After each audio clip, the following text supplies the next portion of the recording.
할텐 서울 복음방송 주안의 하나 3부 방송으로 이어집니다. 주안의 하나 3부에서는 성도들이 마땅히 알아야 하는 성경적 거룩함에 대해 배워가는 프로그램 거룩함으로와 성경을 읽으며 말씀을 묵상하는 시간인 Let's Read the Bible, 그리고 고전 설교를 소개해드리는 성도들에게가 준비되어 있습니다. 먼저 거룩함으로 함께 들으시겠습니다.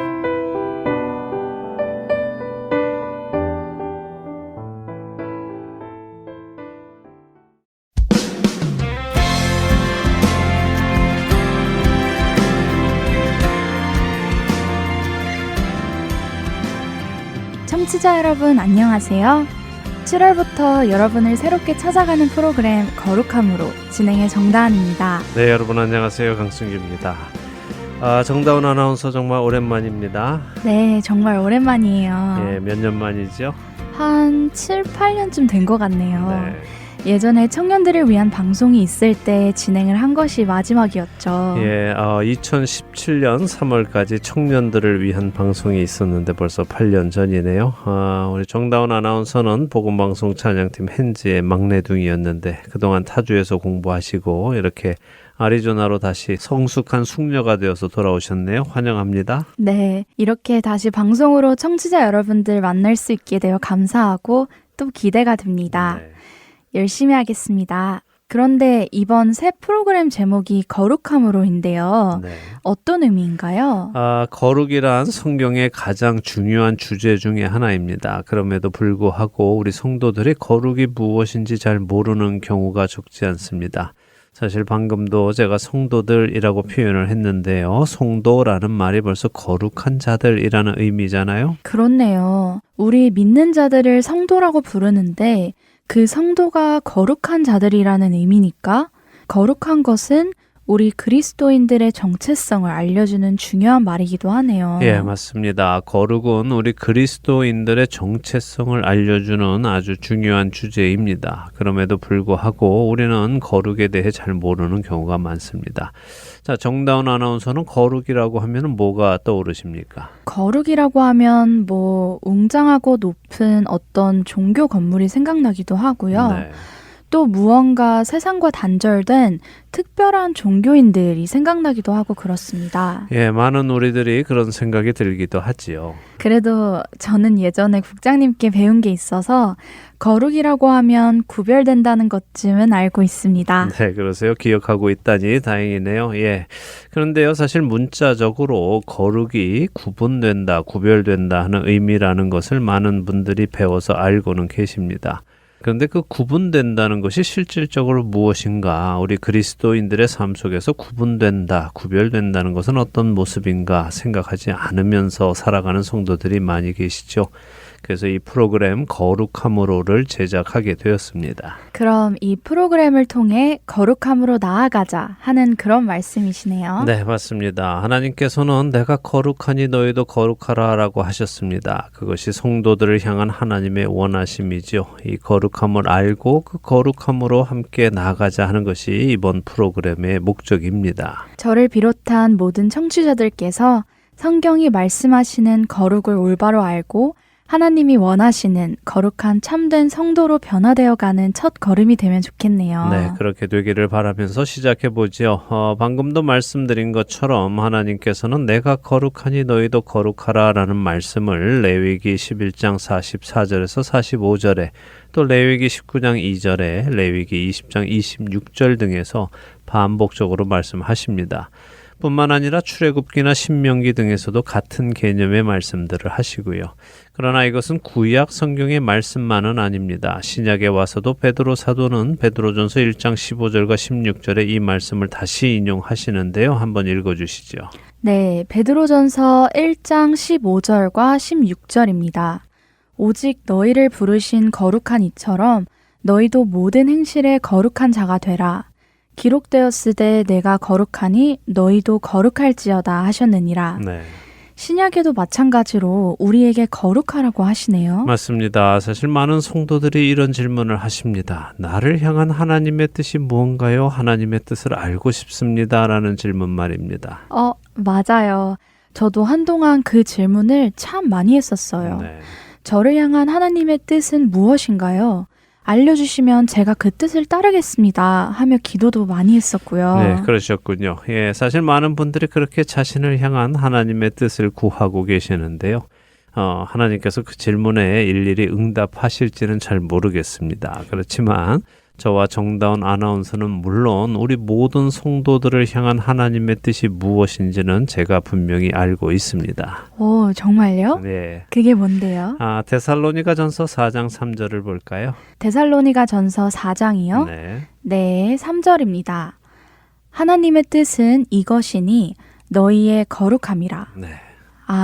우리를 향한 하나님의 뜻은 거룩함이라고 하시네요. 그렇습니다. 성경은 우리를 향한 하나님의 뜻을 분명하게 밝히고 계십니다. 우리가 그토록 우리를 향한 하나님의 뜻을 알고 싶어 한다면 여기 분명하게 그 뜻이 나와 있으니 이 뜻을 먼저 따라 살아가야 하지 않을까요?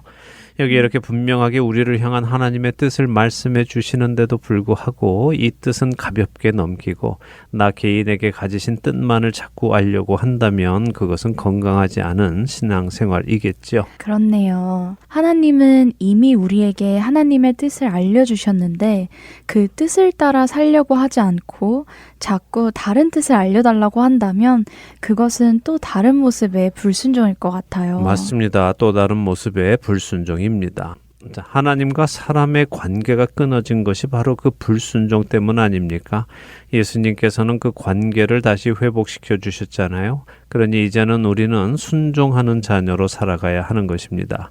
앞으로 3개월간 거룩에 대한 올바른 개념을 성경 안에서 정리하면서 하나님이 기뻐하시는 삶으로 나아가는 우리가 되기를 바랍니다. 자, 이 프로그램을 시작하면서 먼저 드리고 싶은 말씀은요. 거룩이란 죄 없고 완전한 상태가 되라 하는 말은 아니라는 것입니다. 다다를 수 없는 목표를 세우고 그것을 이루려고 하는 것도 아닙니다. 거룩이란 하나님이 기뻐하시는 삶을 사는 것이고 내가 하나님께 속한 자라는 것을 분명하게 드러내며 살아가는 것을 의미합니다. 또한 믿는 자와 믿지 않는 자를 구별할 수 있는 기준이 거룩이기도 하고요. 자, 이제 본격적으로 시작해 보죠. 거룩이란 무엇인가부터 살펴보겠습니다. 창세기 1장을 펴볼까요? 창세기 1장이요? 네. 성경의 첫 장 말씀이신가요? 그렇습니다. 오, 거룩이 창세기 1장부터 나오나요? 네, 거룩이란 무엇인가를 성경은 시작과 함께 우리에게 알려주십니다. 그것을 살펴보지요. 창세기 1장 1절에서 5절 한 절씩 읽어볼까요? 네, 알겠습니다. 창세기 1장 1절부터 읽습니다. 태초에 하나님이 천지를 창조하시니라. 땅이 혼돈하고 공허하며 흑암이 깊음 위에 있고 하나님의 영은 수면 위에 운행하시니라. 하나님이 이르시되 빛이 있으라 하시니 빛이 있었고 빛이 하나님이 보시기에 좋았더라. 하나님이 빛과 어둠을 나누사 하나님이 빛을 낮이라 부르시고 어두움을 밤이라 부르시니라. 저녁이 되고 아침이 되니 이는 첫째 날이니라. 오, 창조의 첫째 날이네요. 예, 그렇습니다. 자, 방금 읽은 창세기 1장 1절에서 5절에 하나님께서는 무엇을 하셨습니까? 천지를 창조하셨죠. 네, 하나님께서 천지를 창조하셨는데요. 천지를 창조하시면서 가장 먼저 만드신 것이 뭡니까? 빛이 있으라고 하신 것 같은데요. 맞습니다. 하나님은 천지를 창조하시면서 가장 먼저 빛이 있으라라고 하셨습니다. 그리고 4절에 보면 하나님께서 그 빛을 어둠과 나누셨다고 하시죠.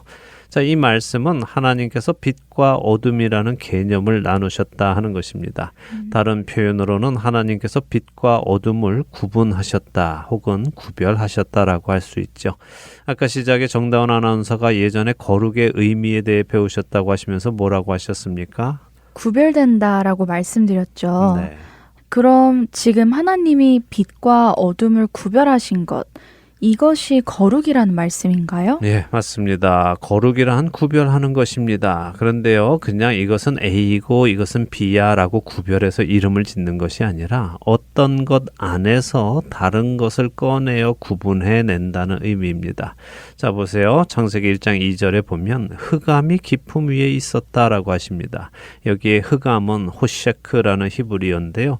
어둠을 뜻합니다. 그리고 4절에 보면 하나님이 빛과 어둠을 나누사라고 하시죠. 여기 이 어둠도 바로 호셰크입니다. 흑암과 같은 단어라는 말씀이신가요? 네.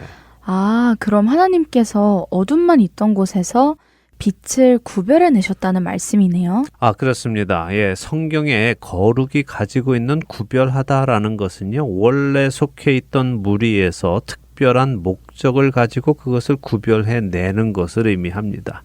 하나님께서는 흑암 속에서 빛이라는 개념을 끌어내셨죠. 그리고 그 빛과 어둠을 구별하십니다. 이것이 바로 하나님께서 하시려는 일입니다. 빛과 어둠을 구별하는 것이 하나님께서 하시려는 일이라고요? 네, 하나님은 창세기 1장 1절에서 5절에 다시 말해 창조의 첫째 날에 이 일을 시작하셨습니다. 그리고 이 일을 역사 속에서 계속 해 나가시죠. 그리고 요한계시록에 가서 그 일을 마치십니다. 빛에 속한 자들, 빛의 아들들, 생명에 속한 자들을 어둠에 속한 자들, 어둠의 아들들, 사망에 속한 자들에게서 구별해내는 것. 그것이 바로 하나님이 천지를 창조하신 목적이고 이 일을 마지막 날까지 하신다는 것입니다. 아, 그렇군요. 저는 지금껏 거룩이란 어떤 상태를 말하는 것인 줄 알았는데 이렇게 하나님께서 목적을 가지고 구별해내는 것, 그것 역시 거룩이라는 말씀이시네요. 네, 하나님은 이렇게 어둠에 속한 자들 사이에서 빛에 속한 자들을 구별해 내시고는 그 작업을 다 마치시면 어둠을 멸하시고 다시는 어둠이 없고 사망이 없고 악이 없는 세상을 만드시고는 그 세상에서 영원한 사랑의 교제를 하며 살아가시기 위해서 천지를 창조하신 것입니다. 창조의 목적이 하나님의 자녀들, 곧 빛의 자녀들을 구별해 내시기 위함이라는 것이 큰 은혜로 다가오네요. 네, 은혜이죠. 자, 이제 하나님께서 구체적으로 구별해 내신 민족, 이스라엘 민족을 잠시 살펴보도록 하겠습니다. 하나님께서 택하신 이스라엘 백성이 애굽에서 어떤 모습으로 살았습니까? 요셉이 있었을 때는 좋은 대접을 받으며 살았지만 요셉이 죽고 시간이 흐르면서 요셉을 아는 왕이 사라지고 요셉을 모르는 새로운 왕이 일어나 애굽을 다스렸죠. 네. 그때부터 이스라엘 백성들은 애굽의 노예로 살았고요. 그렇습니다. 그들은 애굽의 노예로 살고 있었습니다. 그런데 하나님께서 모세라는 한 인물을 택하셔서는 이스라엘 백성들을 노예 생활하던 애굽에서 이끌어내시고 모세를 하나님과 백성들 사이의 중재자로 세우십니다. 하나님이 이스라엘 백성들을 애굽에서 이끌어내신 것, 이것이 무엇입니까? 이것이 바로 거룩하게 하셨다는 말씀이네요. 네. 하나님께서 이스라엘 백성들을 거룩하게 하셨다고 말할 수 있을 것 같아요. 맞습니다. 하나님께서는 이스라엘 민족을 세상 모든 민족 중에서 구별해 내셨습니다. 그것이 그들을 거룩하게 하신 것이죠. 자, 그런데 하나님께서는 이렇게 구별해 내신 이스라엘 민족 안에서 또 다른 그룹의 사람들을 구별해 내시는데요. 한번 보죠. 레위기 21장 6절을 읽어 주시겠습니까? 네, 레위기 21장 6절입니다. 그들의 하나님께 대하여 거룩하고 그들의 하나님의 이름을 욕되게 하지 말 것이며 그들은 여호와의 화제 곧 그들의 하나님의 음식을 드리는 자인즉 거룩할 것이라. 네, 자, 이 말씀은 누구에게 하시는 말씀일까요? 레위기 21장 1절에 보면요, 아론의 자손인 제사장들에게 하시는 말씀임을 알 수 있습니다. 자, 여기 말씀에 의하면 제사장에게는 어떤 책임이 주어집니까? 하나님께 대하여 거룩하고 하나님의 이름을 욕되게 하지 말아야 한다고 하시는데요. 네, 맞습니다. 그리고 하나님께 화제, 곧 제사를 지내는 책임도 있죠. 이번에는 신명기 33장으로 가서 8절을 읽어주세요. 제가 10절을 읽겠습니다. 신명기 33장 8절입니다. 레위에 대하여는 일렀으되 주의 둠밈과 우림이 주의 경건한 자에게 있도다. 주께서 그를 마사에서 시험하시고 느리바 물가에서 그와 다투셨도다. 네, 제가 10절을 읽죠. 주의 법도를 야곱에게 주의 율법을 이스라엘에게 가르치며 주 앞에 분향하고 온전한 번제를 주의 제단 위에 드리리로다. 자, 방금 읽은 두 구절 역시 레위 지파 곧 제사장들에게 하시는 말씀입니다. 여기서 보니 제사장들에게 어떤 책임이 따릅니까? 글쎄요. 8절의 말씀이 무슨 말씀이죠? 둠밈과 우림이 경건한 자에게 있다 하시는 말씀이요.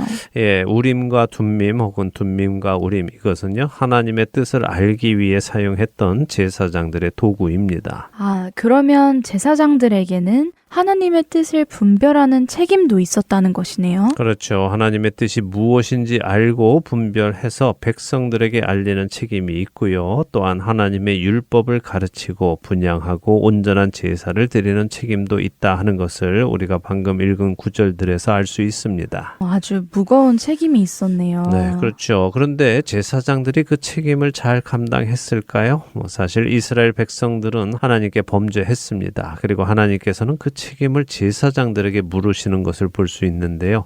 에스겔서 22장 26절을 읽어보시죠. 네, 에스겔서 22장 26절입니다. 그 제사장들은 내 율법을 범하였으며 나의 성물을 더럽혔으며 거룩함과 속된 것을 구별하지 아니하였으며 부정함과 정한 것을 사람이 구별하게 하지 아니하였으며 그의 눈을 가리어 나의 안식일을 보지 아니하였으므로 내가 그들 가운데에서 더럽힘을 받았느니라. 네.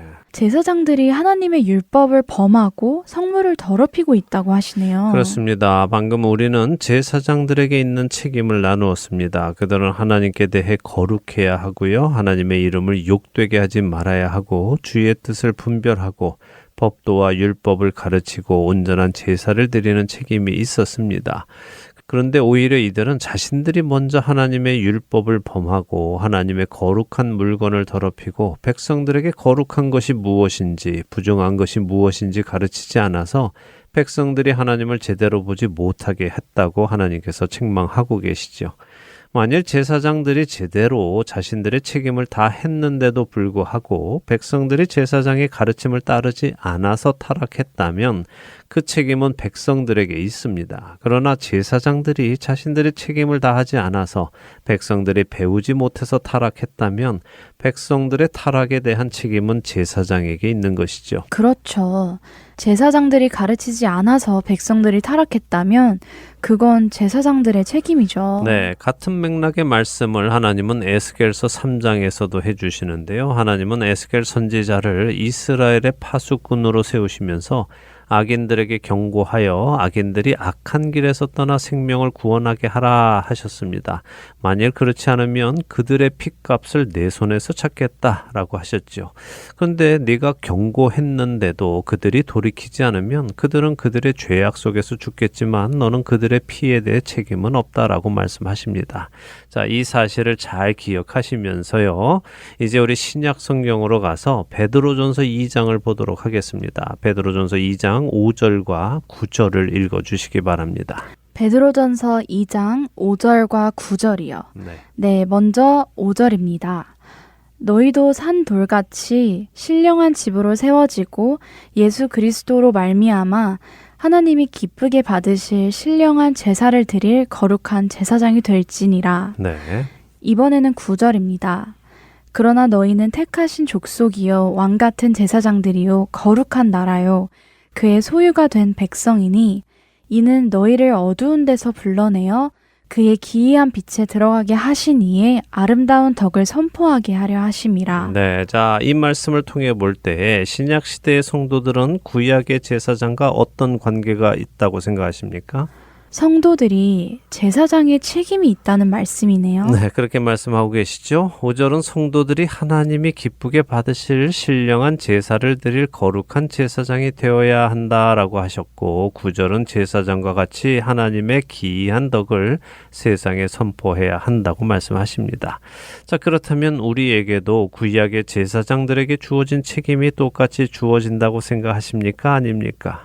신약의 성도들을 제사장이라고 부르신다는 것은 구약의 제사장들에게 주어진 책임이 주어진다고 보는 것이 옳겠네요. 네. 하나님께 거룩하게 살아야 하는 책임, 하나님의 이름이 욕되게 하지 말아야 하는 책임, 하나님의 뜻을 알고 분별하고 다른 사람들에게 하나님의 법도와 율법을 가르치고 온전한 제사를 드리는 책임이 있는 것이네요. 맞습니다. 우리 모든 성도들에게는 세상과 다르게 이렇게 거룩하게 살아가야 하는 책임이 있는 것입니다.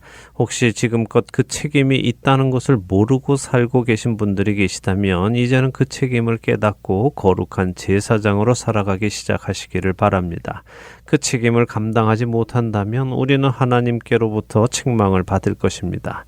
물론 책망받는 것이 두려워서 책임을 감당하시라는 말씀은 아닙니다. 이 귀한 책임, 막중한 책임을 하나님께로부터 받은 것을 깨닫고 두렵고 떨리는 가운데에 이 책임을 기쁨으로 감당해 나가시라는 말씀입니다. 그래야겠어요. 오늘 거룩함으로 첫 시간에 신약시대의 우리 성도들이 거룩한 제사장의 역할을 받았다는 것을 배우며 그동안 잊고 있었던 정체성을 깨닫게 되었습니다. 네. 이제부터 저의 그 정체성을 깨닫고 거룩한 제사장답게 살아야겠다는 생각이 듭니다. 예, 우리 모든 청취자들이 각자의 자리에서 거룩한 나라요, 택하신 족속이요, 왕 같은 제사장으로 살아가시면서 하나님의 거룩하심을 세상에 나타내는 일에 쓰임 받으시기를 축복합니다. 자, 오늘 첫 시간 여기서 마치도록 하겠습니다. 저희는 다음 주에 다시 찾아뵙겠습니다. 안녕히 계세요. 안녕히 계십시오.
계속해서 함께 성경을 읽고 성경 속 지혜를 나누는 시간인 Let's Read the Bible로 이어집니다.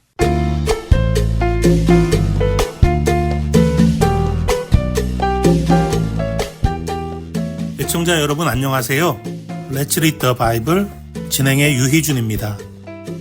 성도들 중에 가끔 예수님이 모든 죄인들을 위해 십자가를 지신 것은 믿겠는데 만일 세상에 나 혼자만 있어도 예수님은 나를 위해 십자가를 지셨을까? 하는 질문을 하는 분들이 계십니다. 왜 그런 질문을 하는지 물으면 그들은 하나님께서 성경 속의 위인들, 아브라함이나 다윗이나 다니엘 같은 대단한 인물들을 구원하시기 위해 예수님을 보내셨다가 거기에 곁다리로 그래, 너도 거기 있었구나. 너도 구원해 줄게. 너도 이리 와서 구원받자 하는 느낌이라고 답합니다. 마치 택시가 어디까지 가는데 당신도 가는 길이 그쪽이면 합승하세요 라는 느낌이지요. 그래서 세상에 사람이 나 한 명뿐이어도 하나님은 예수님을 보내셔서 십자가를 지게 하셨을까 하는 질문에는 확신을 가지고 yes 라는 고백이 잘 나오지 않는다고 합니다. 여러분은 어떠신가요? 여러분은 같은 질문에 뭐라고 답하시겠습니까? 성경 속의 위인들과 나의 믿음에 너무도 큰 차이가 있어서 하나님의 안중에 나 같은 사람은 없을 것이다 하는 생각이 드시나요? 하지만 그것은 우리가 하나님의 성품을 잘 몰라서 하는 오해입니다. 우리가 하나님을 알아가다 보면 어느 날 하나님께서는 별 볼 일 없는 나 같은 존재를 위해서도 예수님을 보내실 분이라는 확신이 들게 됩니다. 오늘 함께 읽을 마가복음 5장 1절에서 20절의 말씀 속에서 우리는 그런 하나님의 성품을 배울 수 있습니다. 예수님은 갈릴리에서 배를 타고 거라사인의 지방으로 가시지요. 거라사인의 지방이라는 말은 거라사 사람들, 곧 유대인이 아닌 이방인들이 사는 지역을 말합니다. 그들은 유대인이 아닌 이방인들이었기에 모세의 율법에 부정하다고 하는 돼지를 키우며 살았지요. 그리고 그렇게 모세의 율법에 부정한 일을 하며 사는 사람들 중에 군대 귀신이 들린 사람이 있었습니다. 군대라는 것은 당시 로마 군대의 단위로 6,000명 군사의 단위입니다. 그러니 이 사람 안에는 많은 숫자의 귀신이 들어가 괴롭히고 있었습니다. 그 사람은 이 귀신으로 인해 사람들이 사는 동네에서 살지 못하고 쫓겨나와 무덤 사이에 쇠사슬에 묶인 채로 살며 늘 소리를 지르고 돌로 자기의 몸을 헤치며 살아가는 안타까운 삶을 살고 있었습니다. 그런데 예수님이 이 사람을 찾아오십니다. 이 지방에 들리실 일이 있어서 오신 것이 아니라 단지 이 사람을 귀신에서 노인받게 해주기 위해서 오셨습니다. 유대인도 아닌 이방인 한 사람, 어떤 대단한 일을 하던 사람도 아니라 귀신에 들려 미친 사람처럼 사슬에 묶여 소리 지르던 사람, 그 한 사람을 위해 예수님은 이방인의 지역에까지 친히 오셔서 그를 자유하게 해주십니다. 하나님께서 그 아들 예수 그리스도를 보내신 이유는 어떤 특별한 위인들을 위해서가 아니라 모든 죄인들을 불쌍히 여기시고 긍휼히 여기시는 분이 하나님이시기 때문입니다. 그 하나님의 사랑을 온전히 깨닫게 되어 구원의 확신을 가지고 주님을 사랑하고 이웃을 사랑하며 살아가는 우리 모두 되기를 바랍니다. Let's read the Bible 마가복음 5장 1절에서 20절까지의 말씀을 읽겠습니다. 예수께서 바다 건너편 거라사인의 지방에 이르러 배에서 나오심에 곧 더러운 귀신 들린 사람이 무덤 사이에서 나와 예수를 만나니라. 그 사람은 무덤 사이에 거처하는데 이제는 아무도 그를 쇠사슬로도 맬 수 없게 되었으니 이는 여러 번 고랑과 쇠사슬에 매었어도 쇠사슬을 끊고 고랑을 깨뜨렸음이로라. 그리하여 아무도 그를 제어할 힘이 없는지라. 밤낮 무덤 사이에서나 산에서나 늘 소리 지르며 돌로 자기의 몸을 해치고 있었더라.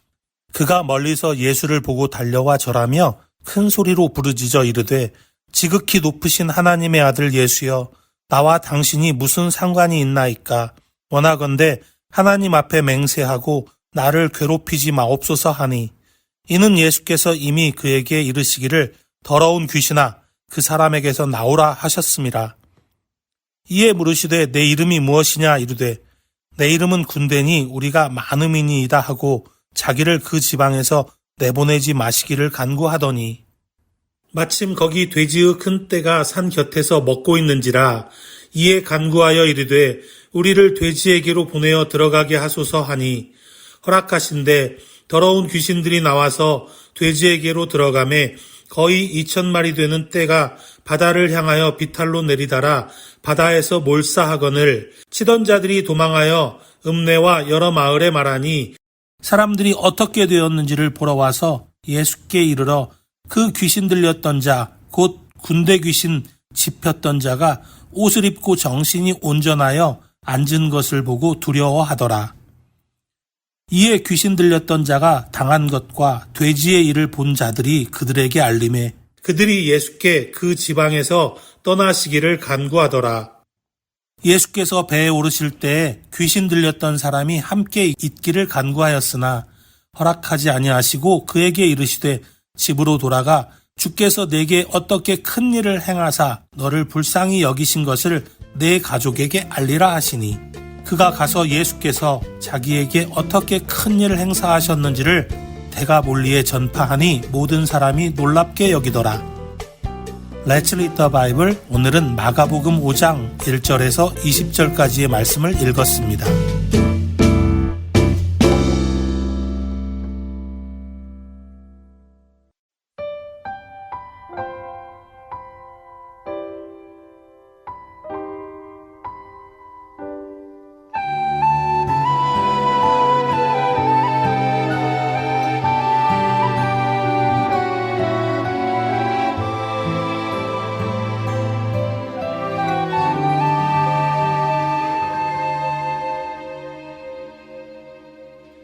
이 세상 가장 아름다운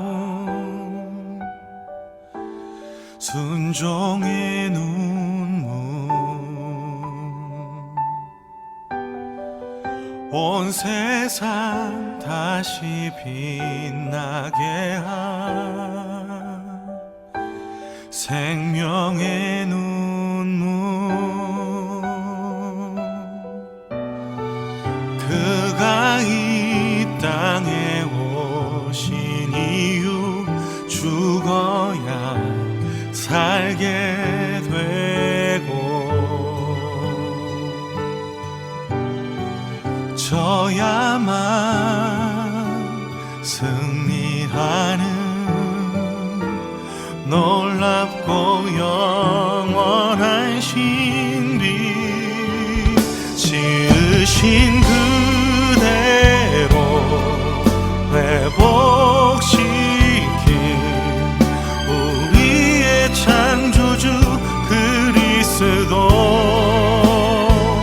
십자가의 길로 아버지 뜻 이루셨네 그가 이 땅에 오신 이유 이제 우리에게 맡겨진 그 소망 그 사랑 그 생명 아름답고 눈부신 십자가의 길 우리가 이 땅에 살아가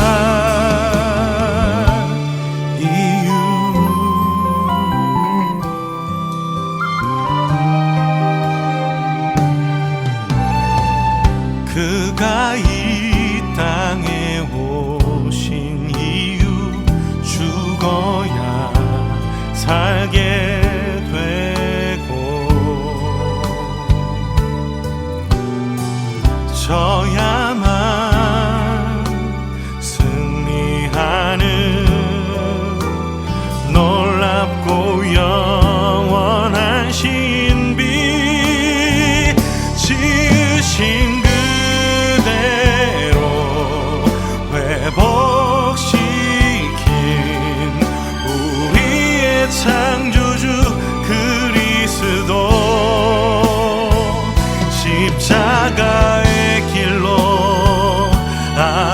아버지 뜻 이루셨네.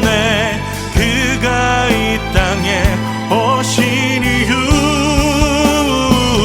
이제 우리에게 맡겨진 그 소망, 그 사랑, 그 생명, 아름답고 눈부신 십자가의 길, 우리가 이 땅에 살아갈 이유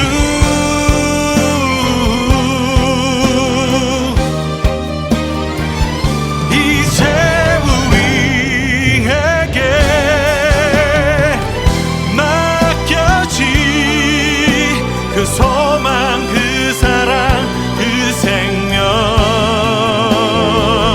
아름답고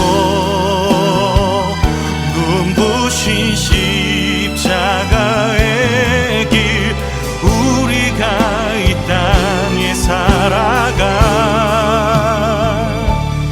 이유,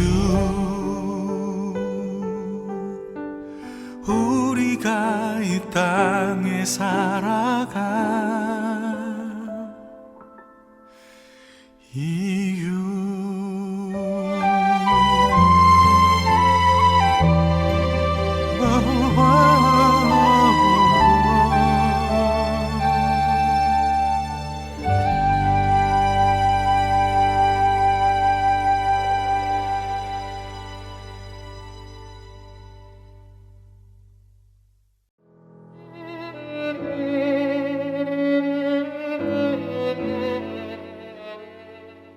저는 오하이오주의 데이톤에 살고 있는데요.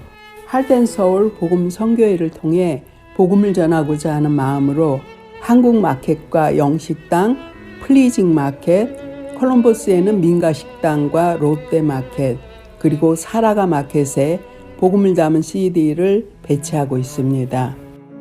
저는 조지아 들루스에 있는 H마트와 시온마켓에 매주 CD를 갖다 놓고 있습니다.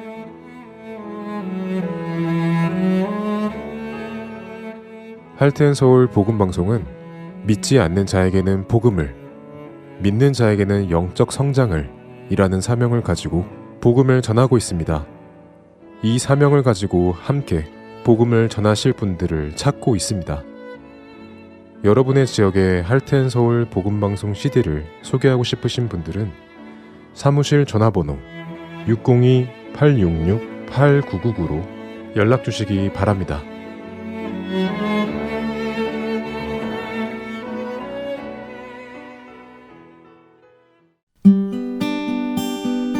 기쁜 소식 사랑으로 땅끝까지 전하는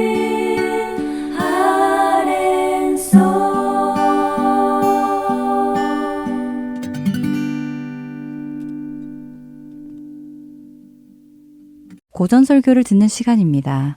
성도들에게 보내드립니다.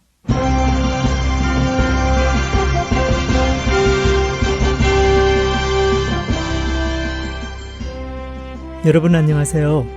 성도들에게 진행의 권혁준입니다. 성도들에게 이 프로그램은 지난 시대의 외국 설교자들의 설교를 여러분께 읽어드리는 시간입니다. 오늘은 1899년에 태어나 1981년에 소천한 마틴 로이드 존스의 회개 중 일부를 읽어드립니다. 참된 그리스도인의 특징은 이렇습니다. 첫째로, 그리스도인은 삶의 어느 시점에서 자신의 참모습에 눈을 뜹니다. 그는 제정신이 들면서 자신이 얼마나 끔찍한 죄를 저질렀는지 깨닫습니다. 둘째로, 그리스도인은 용서가 절실하다는 것을 알기 때문에 자신이 죄를 지은 하나님께로 방향을 돌려 그분의 자비에 모든 것을 맡깁니다. 셋째로, 그리스도인은 자신이 거듭나며 새로운 성품을 입는 것이 절대적으로 필요하다는 것을 깨닫습니다. 그렇기에 거듭남의 교리는 참된 그리스도인들에게 성경 전체를 통틀어 가장 영광스러운 교리 중 하나가 됩니다. 그리스도인은 구속의 기적을 행하신 하나님을 찬양합니다. 참된 그리스도인의 또 다른 특징은 제가 방금 언급했던 세 단계에서 비롯되는 특정한 결과들을 드러낸다는 것입니다. 세 단계를 거치고 나면 반드시 몇 가지 특정한 결과들이 나타나는데 그것들은 깨달음에서 오는 죄의 자각, 용서의 필요성, 그리고 새로운 성품을 달라는 기도입니다. 이러한 결과들을 다루면서 저는 줄곧 강조해왔던 원리를 여러분께 또다시 상기시키고자 하는데 이 원리는 성경 어느 곳에서든 찾을 수 있습니다. 여러분은 신약 성경에 나타난 성도들의 체험을 눈여겨보며 기본 패턴이 서로 일치한다는 사실을 알아차렸을 것입니다. 어떤 예를 들든 그들의 체험은 정확히 일치합니다. 성경 어디를 펼치든 그들이 동일한 체험을 하고 있다는 사실이 놀랍지 않습니까? 그뿐만이 아닙니다. 찬송가를 펼치면 그리스도 안에서 진정으로 하나님의 은혜를 체험한 찬송 작가들이 하나같이 동일한 고백을 하고 있음을 우리는 알게 됩니다. 그들이 어느 교단에 속해 있느냐는 중요하지 않습니다. 복음을 통해 거듭남을 체험하는 일은 국경과 시대를 초월해 동일합니다. 그런 까닭에 찬송가에 나타나는 이 위대한 작가들은 동일한 것을 증언하며 간증합니다. 거듭 말씀드리지만 지난 세기에 살았던 성도들의 정기를 읽더라도 동일한 체험이 되풀이되고 있음을 발견하게 될 것입니다. 마틴 루터는 오직 믿음으로만 구원을 얻는다는 이신칭의의 핵심 교리와 구속의 복음적 교리를 고생 끝에 깨달았는데 성 어거스틴이 자신보다 대략 11세기 앞서 이 두 교리를 언급했었다는 사실을 알게 되었습니다. 루터는 어거스틴이 이미 오래전에 기록한 것을 뒤늦게 발견하고서는 뒤통수를 세게 얻어맞은 기분이었습니다. 동일한 체험을 한 성도들은 이외에도 많습니다. 이러한 사실은 너무도 중요하기에 우리는 매우 주의 깊게 살펴볼 필요가 있습니다. 바꾸어 말하면 여기에 우리의 유일한 기준이 있습니다. 중요한 것은 인간의 생각이 아니라 성경의 가르침입니다. 사람들은 그리스도인이 갖추어야 할 것에 대해 나름대로 생각이 있습니다. 사람들은 이 문제에 대해 서로 의견을 나눌 때 내 생각은 말이야 하고 말합니다. 그리고 자신의 생각을 말하기 때문에 그것이 틀림없이 사실일 거라고 확신합니다. 그러나 분명한 것은 그리스도인이 갖춰야 할 것에 대해 궁극적이며 최종적인 기준은 이 성경 말고는 절대 없다는 사실입니다. 이 성경을 떠나서 우리가 기독교에 대해 무엇을 알 수 있다는 말입니까? 우리가 무슨 권리로 내 생각에는 그리스도인이 되는 길이 여기에 있는 것 같아 라고 말할 수 있습니까? 분명 이 성경은 우리에게 있어 유일한 구속력이자 권위입니다. 성경을 읽지 않고서는 예수님에 대해 도무지 알 수 없으며 성경의 가르침을 떠나서는 기독교적 체험이 이렇다 저렇다 주장할 수 있는 근거를 상실합니다. 여기 유일한 시금석이자 유일한 기준이 있습니다. 예수 그리스도 외에는 하나님을 알 길이 전혀 없다는 루터의 말을 여러분에게 거듭 전합니다.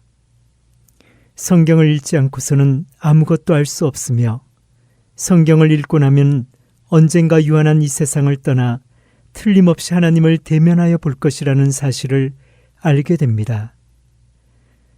그리고 두려움과 공포와 떨림과 전율과 궁극적 파멸을 맛보지 않고서도 그분을 직접 뵐 수 있는 유일한 길을 발견하게 됩니다.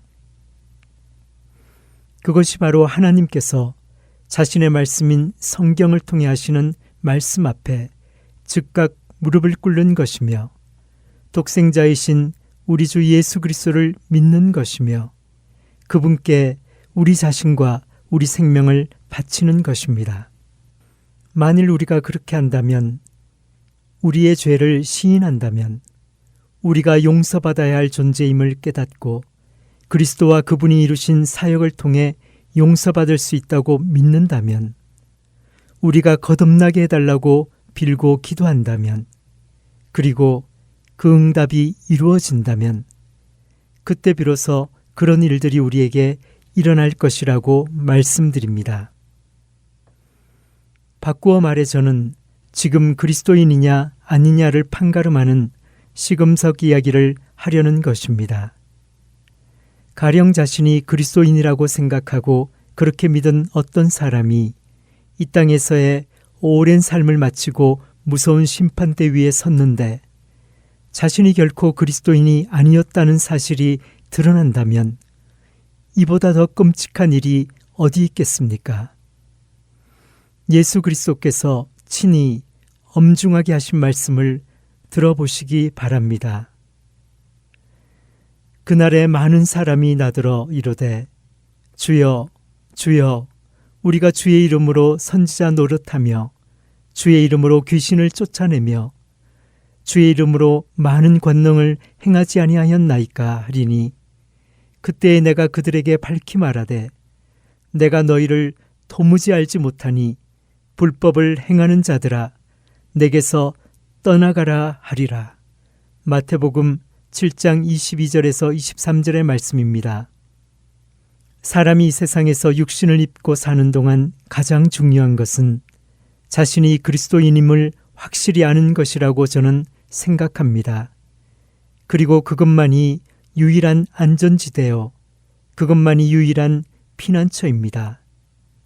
이제 우리는 우리 자신에게 적용할 수 있는 중요한 기준점이 되는 부분을 알아보겠습니다. 회개하고 예수 그리스도를 주님으로 믿으며 거듭났을 때 나타나는 결과는 무엇입니까? 먼저 즐거움과 기쁨이 생긴다는 것입니다. 다윗은 그러한 즐거움과 기쁨을 시편 51편 8절에서 내게 즐겁고 기쁜 소리를 들려주시사 주께서 꺾으신 뼈들도 즐거워하게 하소서라고 표현하고 있습니다. 주의 구원의 즐거움을 내게 회복시켜 주시고라며 12절에서도 이와 비슷한 간구가 나옵니다. 다윗은 예전에 그 즐거움을 맛보았지만 잃어버렸습니다. 그래서 그 즐거움을 되찾고 싶어 합니다. 이러한 회심 체험을 통해 거듭난 사람은 누구나 이 즐거움과 기쁨을 누립니다. 우리는 여기서 조심해야 합니다. 이 같은 그리스도인의 즐거움을 둘러싸고 적지 않은 오해가 있기 때문입니다. 다윗이 여기서 말하는 기쁨은 성경 도처에 그대로 나타나는데 이 기쁨은 각별한 즐거움이라는 사실에 주목하십시오. 그는 지금 타고난 즐거움과 기쁨을 말하고 있는 것이 아닙니다. 기질상의 어떤 것을 말하고 있는 것도 아닙니다.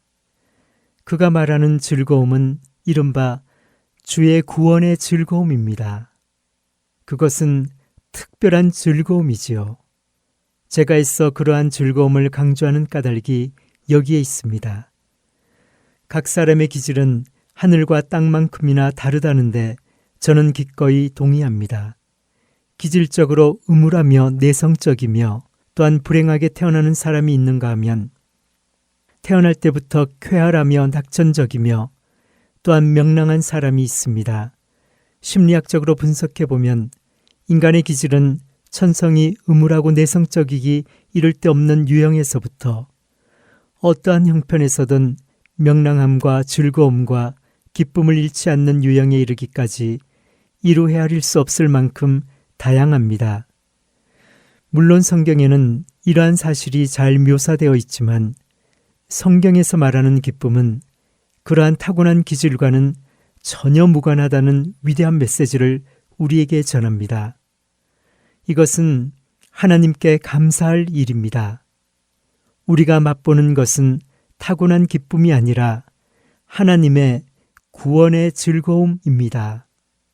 이 사실을 아는 것이 중요한 까닭은 그리스도인이라면 누구나 이러한 즐거움을 소유하고 있어야 한다는 것과 설령 여러분이 기질적으로 음울하다고 할지라도 언제든 이러한 특별한 즐거움을 맛볼 수 있다고 성경이 가르치기 때문입니다. 이러한 사실을 확증해주는 사례 하나를 들어볼까요?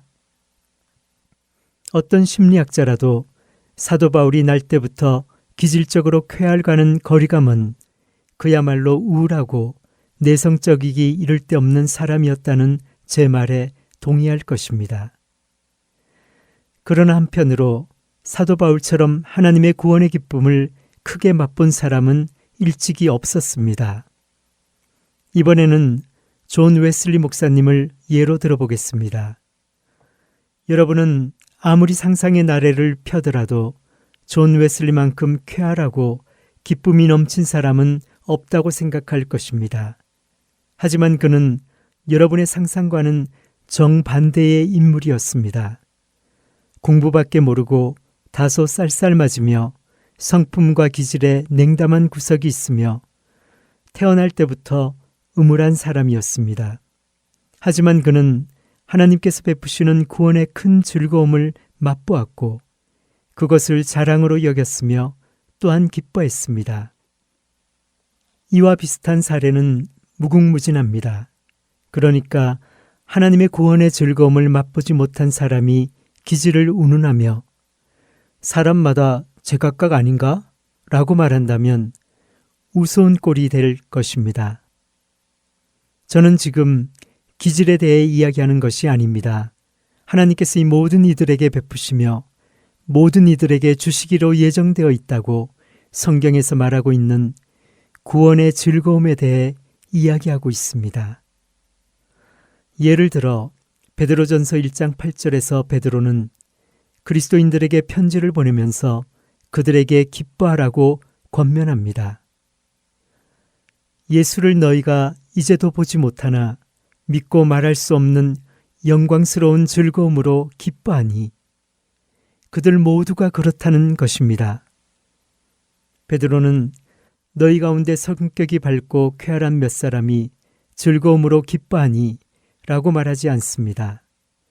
우리 모두가, 모든 사람이, 모든 그리스도인이 기뻐한다는 것입니다. 그렇다면 이런 질문을 하나 드려야겠습니다. 여러분은 이 같은 즐거움, 희열, 기쁨에 대해 아는 바가 있습니까? 참되며 복음적인 거듭남의 체험이 있는 사람이라면 틀림없이 이러한 기쁨을 맛보게 될 것이라고 제가 앞서 말씀드린 기억이 납니다. 혹 여러분 가운데 이러한 사실과 제가 아주 현실적으로 말씀드리는 것이 마땅치 않게 여겨진다면 이런 식으로 설명해 보겠습니다. 사람들이 이러한 즐거움과 기쁨을 맛보지 못하는 분명한 원인들이 있습니다. 몇 가지를 살펴볼 텐데 그중 첫째는 당연히 죄입니다. 죄는 다윗이 겪었던 고통의 주범이었습니다. 다윗은 하나님이여 내 속에 주의 구원의 즐거움을 회복시켜 주소서라고 탄원합니다. 그는 어쩌다 그 즐거움을 잃어버렸을까요? 간음을 하고 사람을 죽이고 앞서 말씀드린 대로 그 밖에 여러 가지 죄를 지었기 때문이었습니다. 사랑하는 성도 여러분, 이 점에 대해서는 왈가왈부할 필요가 없을 것입니다. 가슴 아픈 일이지만 우리 모두는 그러한 사실을 뼈저리게 경험했습니다. 우리가 죄를 지으면 하나님과 깊은 교제는 깨지고 맙니다.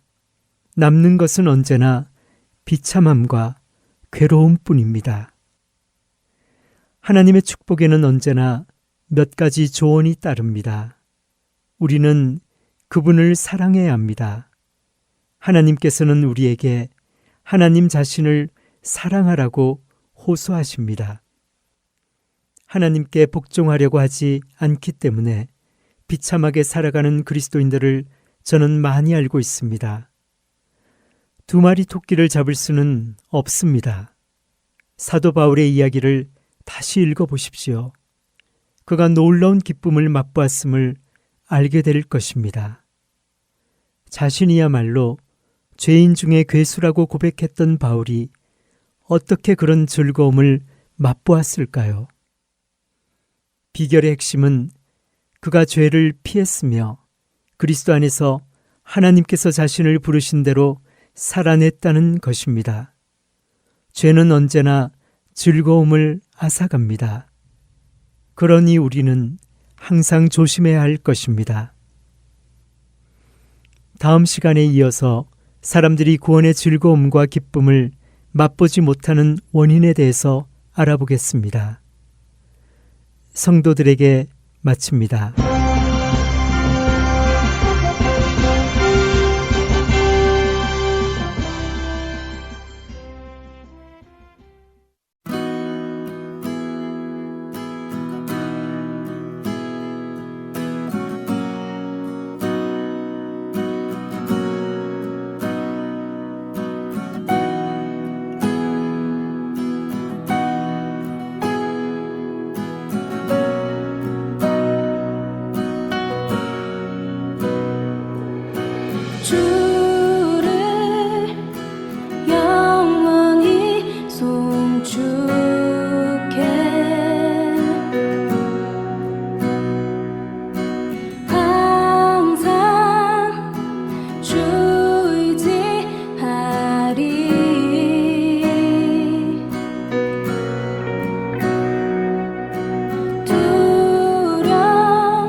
지금 이 시간은 할트앤서울 복음선교회를 위해 기도하는 시간입니다. 연주곡이 흐르는 동안 다음 기도 제목으로 기도해 주시기를 부탁드립니다. 오늘은 할트앤서울 복음선교회에서 드려지는 목요 예배 시간을 위해 기도하길 원합니다. 매주 목요일 저녁에 찬양과 성경 공부, 그리고 기도의 시간이 있습니다. 하나님께 드려지는 그 예배 시간이 온전히 주님께 집중하며 주님을 더 알아가는 시간이 되기를 원합니다. 예배 드리기 위해 참석하시는 모든 분들과 한마음으로 찬양하며 기도하며 서로를 위해 기도하는 시간이 되기를 원합니다. 또한 그 시간을 인도하는 인도자에게도 하나님의 지혜와 성령 충만이 넘치게 하여 주시길 기도해 주세요. 기도하겠습니다.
할트앤서울 복음방송의 주인 되시는 하나님 아버지, 하나님께 예배드리는 그 시간을 온전히 주님께 집중하며 주님을 더 알아가기를 원합니다.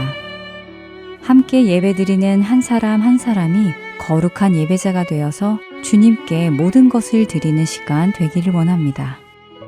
우리의 모든 것, 시간, 건강, 돈, 가족 모두 주의 것임을 고백하며 모든 것을 드리는 시간이기를 원합니다. 또한 인도하시는 국장님에게도 성령의 능력을 부어주시고 영육간의 강건함을 지켜주세요.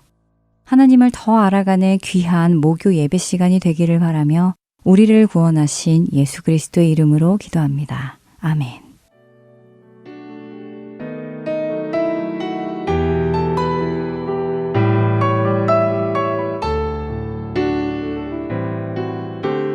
지금까지 주안의 하나 3부 함께해 주셔서 감사드립니다. 계속해서 주안의 하나 4부로 이어집니다.